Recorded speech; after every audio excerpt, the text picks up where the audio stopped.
This is a CBS News special report.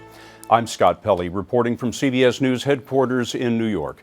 We are interrupting the programming this afternoon because of a rather unusual event. There has been an earthquake along the eastern coast of the United States, an earthquake that has been felt from Virginia all the way up to Massachusetts. It was a relatively mild earthquake, originally came in at 5.8. It's now being considered a 6.0 earthquake.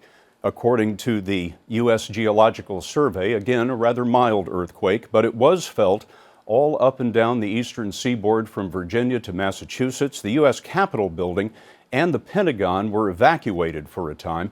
We have Chip Reed, our CBS News correspondent at the Pentagon. Chip, what did you feel down there?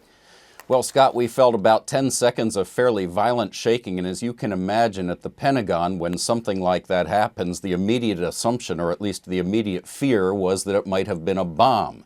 Immediately, people started running out of the Pentagon. We very quickly started getting calls from other people saying that there had been shaking quite a distance from here. I got a call from Potomac, Maryland, that said there had been shaking out there. Our bureau in Washington, we then very quickly concluded that this had to be an earthquake and not a bomb, so people calmed down a bit. But the Pentagon is still checking to make sure that everything is stable and that there are no problems with the building after that fairly violent shaking. And as you can imagine, the Pentagon is one of the most solidly built buildings in the world. If it shook like that here, I can imagine what it was like in other places. Scott? Well, Chip, up here in New York, here at CBS News headquarters, we felt the earthquake as well. It was sort of a gentle rolling motion over about 30, 45 seconds. This is Times Square in New York. All over the island of Manhattan, the earthquake was felt. But again, a rather mild earthquake, about 6.0 on the Richter scale. Not the kind of earthquake in which you would expect a great deal of damage. And in fact, at this point in time,